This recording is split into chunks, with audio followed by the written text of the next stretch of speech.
Da da da. We're on, baby. Welcome back to the MHP Show podcast. I'm your host, Derek Vickers, founder and CEO of Vicktory Capital.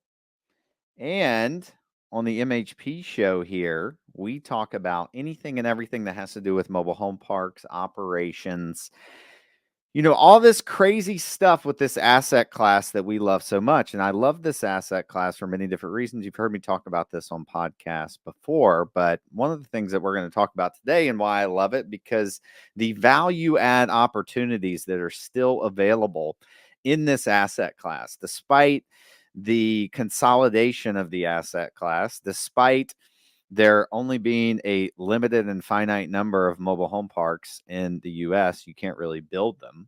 There are still a lot of value add opportunities. And so we're going to talk about that today. We're going to talk about identifying those value add opportunities and then how you can actually add that value and what some of the steps are to do that. Because it's just not going to happen. It's just not going to happen with you just coming in and doing that. Now, you could probably go and buy a park that is fully stabilized, but the upside that you are going to get from that may not be as lucrative as identifying and finding a value add opportunity. Because if you're like me, like I'm still in capital multiplication mode. So I want to multiply capital. When I get in capital preservation mode, maybe I'll buy more stabilized deals. But now I still like doing the value add because there still is a lot of those out there and you can add a lot of value really fast. So what is a value add opportunity? Well, value add means exactly what it says, adding value, right? How do you do that in a mobile home park? Why would you want to do that in a mobile home park? Well, as we look at this industry, as I mentioned before, there's still a lot of rundown parks. There's still a lot of mom and pop owned parks where we can go in and add value. It's managed very inefficiently. And I've got stories for days of the inefficiencies on this stuff. So, what do you look for in a value add opportunity? Number one would be, is it a mom and pop owner? Now, a mom and pop owner, yes, they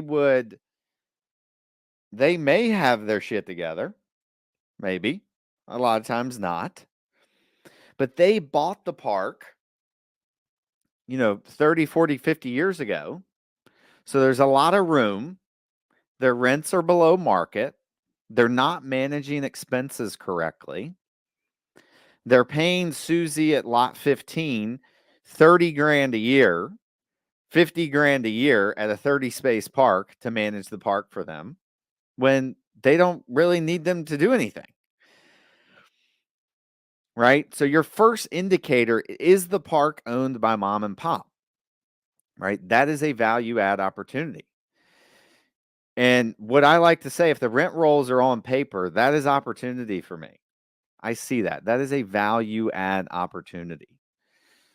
And from the utility perspective on this same thing, like, can you build back for utilities? That's a huge value add opportunity. And we're going to get into that a little bit more. But as I was talking with the first thing, is it owned by mom and pop owners? And again, that's what I talked about in the beginning, why I love this asset class so much, because there still is a lot of mom and pop owners that we can buy from that they manage these things inefficiently. So I look for that. And after that, the next thing that I look for, because I know that there's going to be mismanagement involved there, is, hey, what's the utility situation there? What kind of utilities do they have? Is it private utilities? Is it public utilities? What is it? What is it? Who's paying for it? We have a park we're literally about to close on. The owner is paying for the cable, he's paying for the electric, he's paying for the water, and he's paying for the sewer and the trash. So all the utilities and even cable the owner's paying for. So where's the value add opportunity there? The electric, I forget what the bills are, but it's, tens of thousands of dollars a year, right? So where's the value add opportunity there? Well, that's revenue that can be turned into hitting your bottom line because, I mean, do you pay electric at your house? Do you pay water at your house? Like, yes, you do. You should be responsible for that.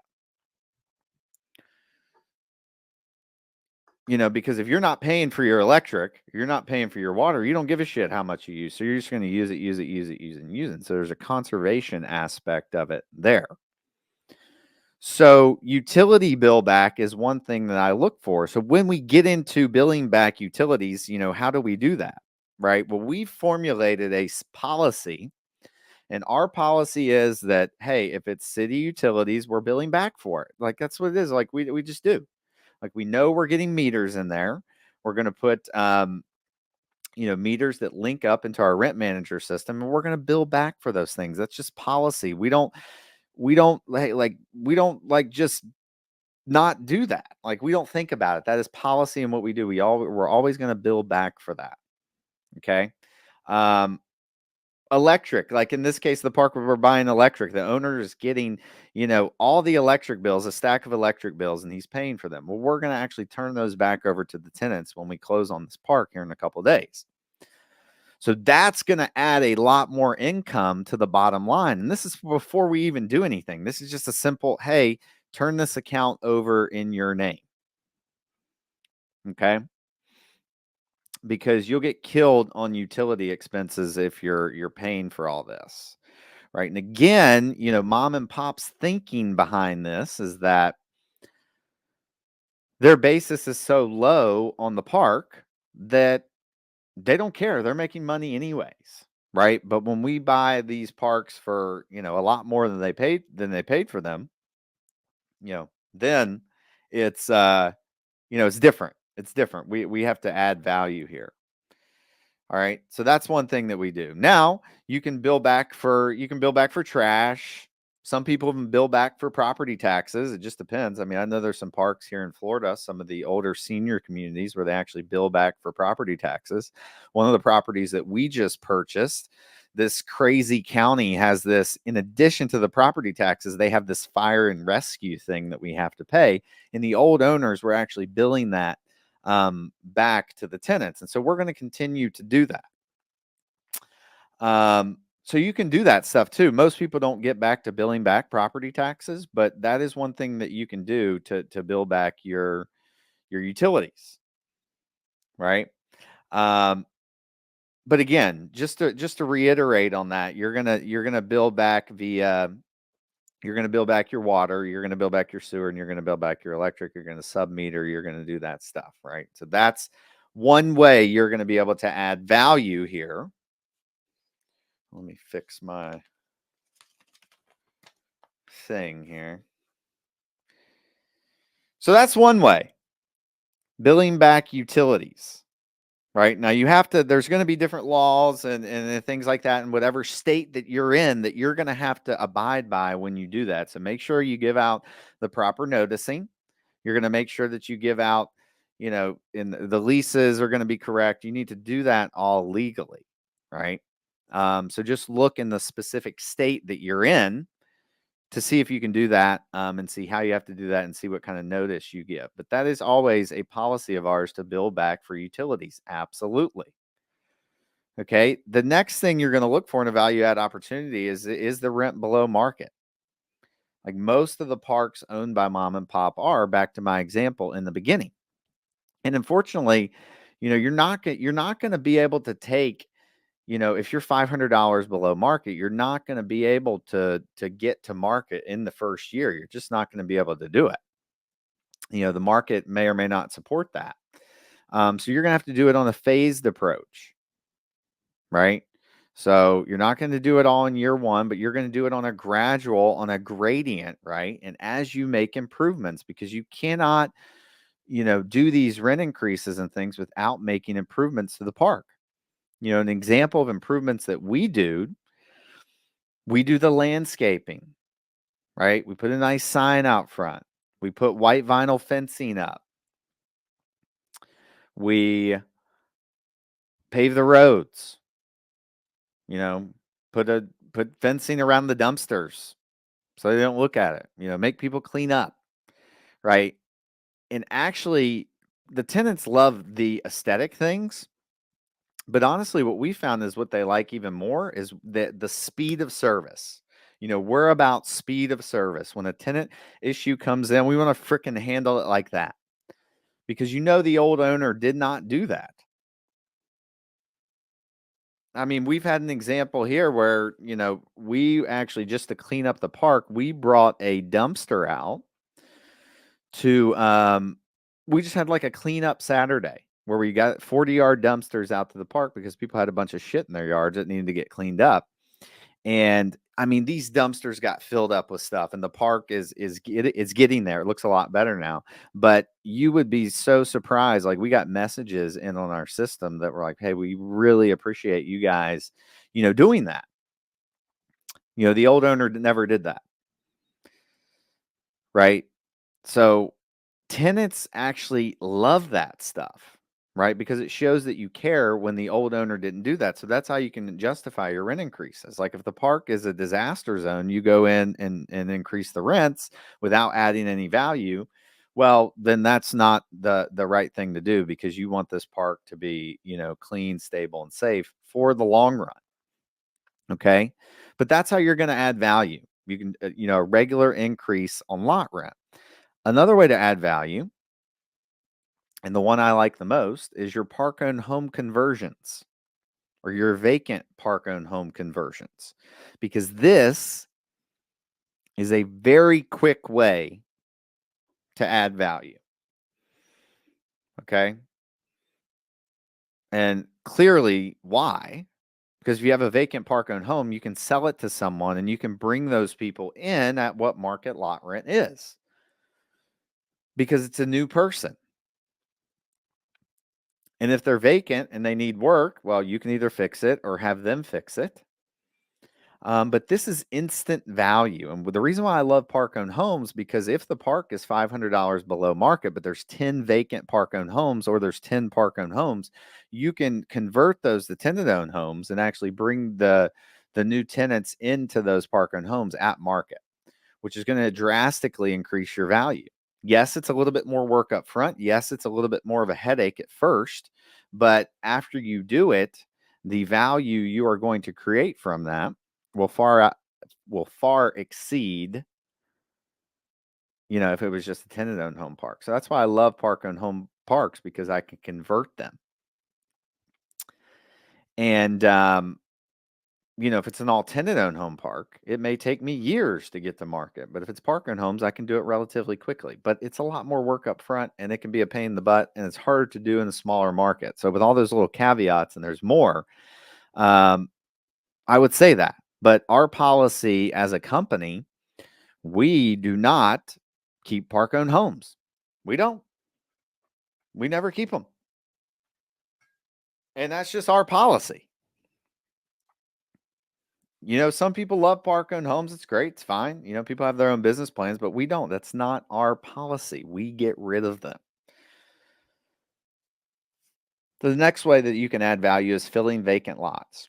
And the reason why I like talking about this one, because I know that there's people that are really good at this. And, most of the parks that we have bought, they haven't had many vacant lots, and we filled vacant lots here and there. And we're working on a few right now that we're filling. And this is a very quick way to add value. A very quick way. But it is a bit more capital intensive. And so if you're buying a park and your business plan is based on, hey, we're gonna bring in these homes, we're gonna fill up these vacant lots, and you don't have the capital for it, well, how are you gonna do it? I've seen people, and I talk with people on Facebook, people in the Facebook group, and they're talking about their first park. They're doing these big infill projects, and they've never done a freaking mobile home park before, yet they're going to infill 40 homes. Well,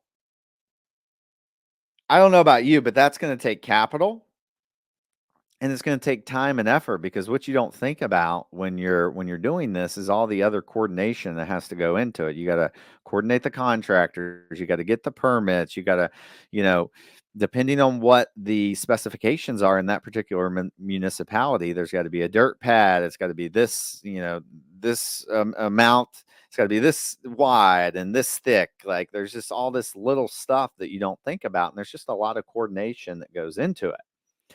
But it is a good way to add value. And some of the ways that we've had success is that let's just say you have a Lonnie dealer, someone who basically, wholesales, flips mobile homes. Sometimes they'll find homes and you can offer to pay them. You can offer to pay them to move the home. Like, Johnny, he's a Lonnie dealer and he's found this used home for $5,000 and he wants to come in and rehab it and sell it, or whatever. I'll be like, yeah, Johnny, I'll pay for the move for you to come in, because that's going to incentivize him to bring the home in the park, because we know how much value filling up one lot adds. And if you don't have to do the rehab, if you don't have to do the, if you don't have to do the, the selling of the home and whatnot, that is huge value. Because if you just type that into a calculator, let's just say you're in a $600 market, 600 times 12, at a 7 cap, be conservative, 72 grand. And if you got to pay 8 grand to move the fucking home in, like whatever. It's a huge value add play. And, it's something that we do, but it's not easy. You got to find a Lonnie dealer that you can trust. You got to find one that that they can do the work and whatnot. But you can do some of that stuff yourself too. You can find a cheap home and bring it in and then sell it and have someone else come and fix it, or you can bring it in and fix it, or you can bring in a new home. All right. There's many different ways to do this. Like in this example, in the $600 market, the home will be worth, in theory, or the lot will be worth, in theory, $72,000 a lot. And, if you buy a home for 50 grand, yeah, maybe they can get a loan on that and pay you off at once, or, they pay you over time. You're not going to collect that 50 grand back immediately. So I don't necessarily like that idea the best. But in the parks that we're buying, the value add parks, that, a new home is not going to do as great if there's this, immaculate home and all the other ones are, 70s, 80s models, decent homes, but they're not brand new. Okay. So there's just a lot of caveats to filling vacant lots. I do it and we do it. It's just not a main business plan. There are people that do it really well. They have the process down. And then once you do and get the process down, it's probably it's probably really, really profitable. Okay. So vacant lots also, a perfect example, a park that we bought last month, like these ancillary structures and different things. Right. So this park, they had 2 little apartments and a house and boat slips. And the potential revenue on these things was $1,800 from the house, $900 from each apartment. So that's $3,600. And then from each boat slip, probably another $1,200. Right. So that's $4,800 of revenue that the old owners, because they had no basis in the park. Like they didn't even try to lease these up. Bang, we go in day one, boom, boom, boom, and lease those up. We have an extra, we haven't leased up all the boat slips yet, but we've got, I don't know, 3,600, almost $4,000 of additional income just from doing that. Right. And again, this goes back to the beginning, like why I like buying value add parks for mom and pop is because some of these things are just neglected and they don't do because they're making money. In this particular park, the person was given the park. Right. So they had no incentive to lease it up. They had no incentive to do anything because they're already making money. Right. Why go through the hassle to fill it up? Right. There may be storage units on the park. You may have an area. Like we have an area in a park where people can store, boats and trailers, like little pull behind trailers. Right. So you can add value that way. But those are just, some other little things that can help you do that. So we talked about the park and homes and whatnot, vacant lots, buying from mom and pop. This is one that I love the best. And people say, like, immediately you may not necessarily see increased value from this, but like improving the infrastructure and the issues that are there. Okay. Now, our policy on this, and I'm sharing this stuff with you because I'm sharing successful actions and what we've done and successfully, turned around a bunch of these parks, is that we're going to go in and make the necessary fixes to the infrastructure immediately, because we know if we let it fester, it's going to get worse. We're going to have to spend more money repairing it. And so we go and fix those things immediately. And I think in the long term, that saves us money. Like, you don't want to be penny wise and pound foolish. Like, for me, I am a stickler on the operating expenses. I'm fighting for every dollar on the trash bill, every dollar on the water bill, every dollar on the electric bill. And I learned the hard way because I didn't necessarily do that before until in my first few parks. And then we learned that, like, hey, we really need to be a stickler on this because every dollar counts. I mean, $100 a month, apply a cap rate to that. And that's what it's really worth, because that's what it's taking from your NOI, right? So fixing this stuff up front is going to help your NOI, right? So if we're in due diligence on a park and we find out that there's a bad drain field or a bad septic tank, yeah, it might be okay for the next 2, 3, 4, 5 months, but it may cause other problems, right? I mean, if we just keep pumping it, or we keep, fixing it somehow, then that's going to cost us money every time that we do it. So I'm big on fixing the infrastructure. If we have to do that. And, all this stuff all ties in together, because if you go and you do great due diligence, you're going to know about all this stuff and you're going to get quotes on it. So then you can bring that money up front.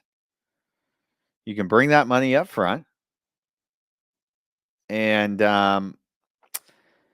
you don't have to, go back to investors or be like, oh my gosh, I don't have to, I don't have the money to fix this stuff.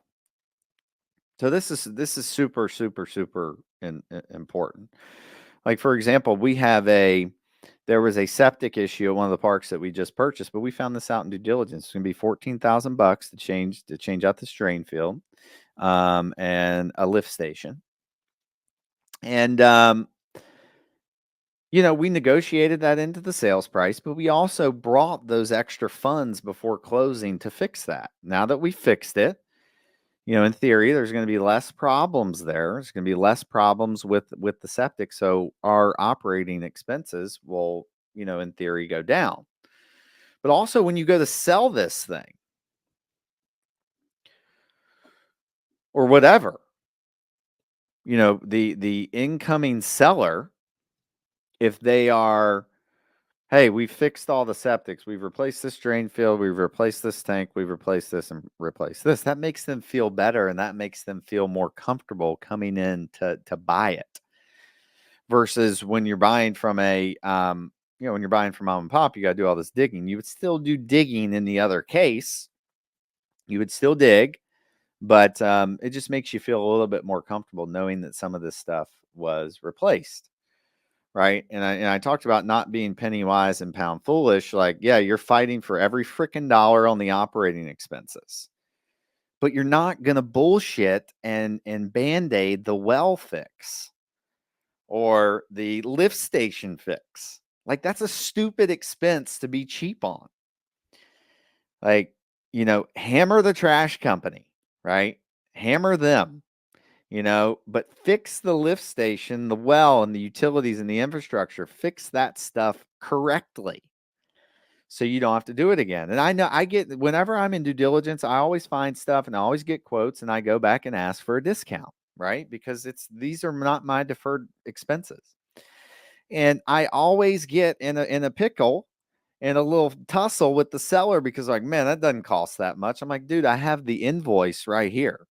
Right. And they're like, well, my guy can come in and do this for $2,000. And I'm like, well, sure. But, we're a company. All right. And we do things correct. Like, we get it fixed correctly. Yes, you can have your Saturday septic guy go in there and, put tape around it or whatever they do. And that may work for a little bit. But we don't do that. We like to fix things. We like to fix things right the first time. And then so we don't have to worry about it in the future. And so when we're talking about adding value to properties, it's like, you can do it through your operating expenses, but you can also do it by doing CapEx projects, even though they may be more costly, right? But they're going to help your operating expenses in the long run and your headaches. Because my goal when I get into these parks is to eliminate the headaches. And a lot of the headaches is coming from the infrastructure. Right. So if I fix something right the first time, in theory, I'm not going to have to deal with it anymore, because we want to come in and add value. We want to maximize the returns for our investors and then move on. Right. And then once we have the system in and it's moving, then we can, move on to the next property and go rinse and repeat and do the same thing again. All right. And so I think that's just a big thing when we're talking about infrastructure. You do not want to be a cost-saving idiot when it comes to replacing a lift station or a septic tank or something big like that. All right, because it may be, maybe okay now, but in the long run, it is not. Okay, and that will actually provide more value to the residents than you think. It goes along with the other stuff that I talked about. So we have a park right now where they had some issues with the well, the water pressure wasn't great. And so we've been like working to fix that. But we've been fixing it quickly. They were complaining to the old owner for 4 years about it, 5 years about it, however long he owned it, and he never fixed it. Like, we're making an effort, right? And so that's even an opportunity for us to go in and be like, hey, this is the value that we are providing. And this is, the new sheriff is in town. And we're going to make it a better experience for them. A better experience, because people like that. I mean, you can't even tell me if you like, I love speed of service. I mean, do you like when people get shit done fast and they're like waiting on you hand and foot? You go to a restaurant and they're like, oh, yes, Mr. Vickers, blah, blah, blah, we'll take care of it, blah, blah, blah. So that's how we treat our tenants. We get to the issues quickly and we try to solve them quickly. And the big issues that we don't go cheap on those things. And so those are ways, and multiple ways, that you can add value to parks. Okay, it's a simple business, right? And we know our business plan. I know my business plan when I go in, right? And if you're new into this business, you need to figure that out. All right, are you going to keep park-owned homes and pay for all the utilities? Or are you going to build back for all the utilities, convert all the homes? What are you going to do? You have to figure out your business plan, right? And I mentioned some of our policies before, but I know when I buy a park, because this is going to help you in your underwriting too. I know when I buy a park, I'm going in, I know we're building back for utilities if we can. I know we're converting park-owned homes to tenant-owned homes. I know we may fill in a vacant lot or two. And I know we're doing the aesthetic stuff. We're doing paving if it needs it. We're doing the fences. We're doing the landscaping. We're putting new lights up. We're implementing new rules so people can clean their stuff up. I know the game plan. There may be a nuance, and there may be an ugly house that needs to be demolished or something, right? But the business plan generally is the same. We know we're going into due diligence. We know we're getting well, septic, infrastructure inspections. We're going to get quotes on everything that's needed to be done. We're going to bring that money in up front, and all the big issues, we're going to fix them as soon as we close, or, within that first month. Right. And so we're sort of doing some of this stuff simultaneously. Right. Kind of our first mode of action is that we're going in and we're going to make sure that we're converting all the park-owned homes. We're going to do that first, and then we're going to start implementing the CapEx. But while we're doing the park-owned homes, we may be doing if we have to replace a septic tank or some kind of infrastructure issue, and then we get into like the more major CapEx stuff with the roads and whatnot. But you need to have a plan when you're doing this, right? Some people don't like to buy value-add parks. And I get that, because they can be a headache. They can be a headache. And it's, if you've listened to this show before, the work on value add is front loaded, right? It may be 3 months, maybe 6 months, it may be 9 months, it maybe be a year. But after that, it's gonna level out, and it's just gonna be like regular park. If you have that business plan and you have that, and you know what you're doing, and you get that park stabilized. Okay. So, this always all goes back to what I'm talking about, like, and what I've mentioned on 1,000 shows. You got to know what kind of deal you want. And if it's value add, which if you're newer in the business, like you're going to have to buy a value add park. You're not going to buy a 300 space, 5-star park in the middle of Clearwater. I mean, maybe if you got $100 million or $200 million liquid and you can go buy that shit, go for it, man. Go for it. It'll be pretty easy. But my guess is in the beginning, you're going to be wanting to multiply capital and you're going to have to go in and roll your sleeves up. And so this is the basic steps I would take. These are the basic steps that I would look for in identifying a value add property and being able to go in and multiply your capital in a shorter period of time. And so, in closing today, these are the things you need to look for. Mom and pop owned, park owned home to tenant owned home conversion. Is the park below market? Who pays for utilities? Can you bill back utilities? And is there improvements that you need to make to the infrastructure that you can, make the park better? Right? So finding out those things is important. And I will say this too. So when I underwrite deals, and maybe I'll do an episode on this one day, like I do throw a little future in there. So if the lot rent is $400 a month and the owner is paying for water and sewer, the numbers are going to look like shit when you underwrite it, right? Unless it's like super cheap. But I would look at that park and be like, I know I'm going to go in and bill back for utilities. I know I'm going to convert these park-owned homes, so my expenses aren't going to be 50%. Like they're going to be lower because I know day one I'm going in to convert park-owned homes. I know I'm billing back for utilities. So when I'm underwriting and I'm looking, I'm like, okay, I may be around the 35% expense ratio, maybe closer to 40 in the first year because you're going to be higher in the first year for various reasons. But I know that's what I'm doing. So when I'm, even when I'm back of the napkin math here, I'm going to put a little future in it. Like, hey, I know we're going to convert these. I know we're going to get a little bit of a rent increase here. I know we're going to bill back for utilities. So I can underwrite this at a 35% expense ratio because I know that's what's going to happen. Because if I actually looked at most of these deals, like just in place, owners billing back for utility. I wish I could buy a lot of the parks based on the in-place numbers, but that's just not how it freaking works these days. I mean, if you did that, there's just very few deals that you can buy right now. Right? And so unfortunately, you have to you got to throw a little bit of future in there.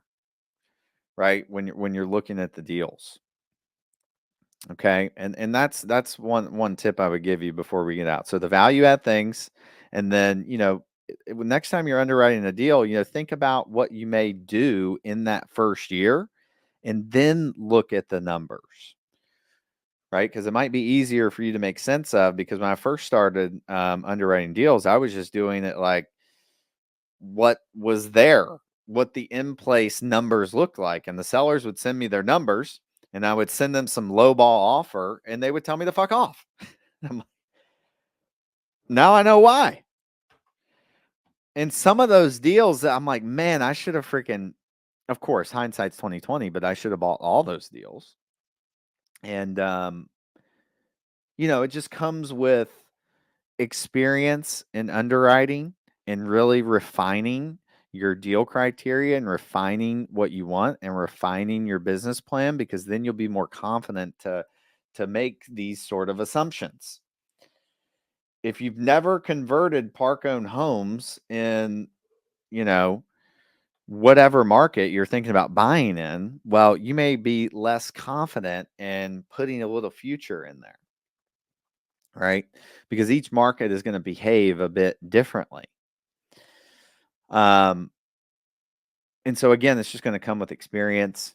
Go buy a damn park, seriously, and then you'll learn, right? Like I just hate to say it, but just go buy one, and then you'll learn, because you're never going to have it all figured out in the beginning.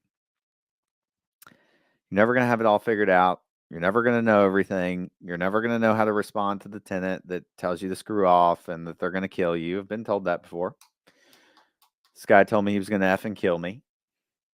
It was scary. This guy was a little wild. But, like, I don't have a section in my course, or I haven't done a podcast on, hey, how do you respond to the guy that says he's going to kill you? We don't have that. And there's like 100 other scenarios that you can't keep yourself from buying a deal because of these couple things. Like, go buy a deal and figure it out. Obviously, buying smartly in the beginning. Okay. So if you guys have any questions, just shoot them in the comments. We'll have this episode up on Monday, but I love doing these things live. People can jump in and ask questions on different platforms and comment. I love it. You can reach me at Derek@VictoryCapital.com. Over at Vicktory Capital, what we're doing is that we're helping 7- and 8-figure business owners. You run a business, you don't have the time, you don't have the energy, you're dealing with employees, you're dealing with all this shit every day, but you want to invest in real estate. You want to create wealth. You need to create wealth because inflation is killing your dollar sitting in the bank.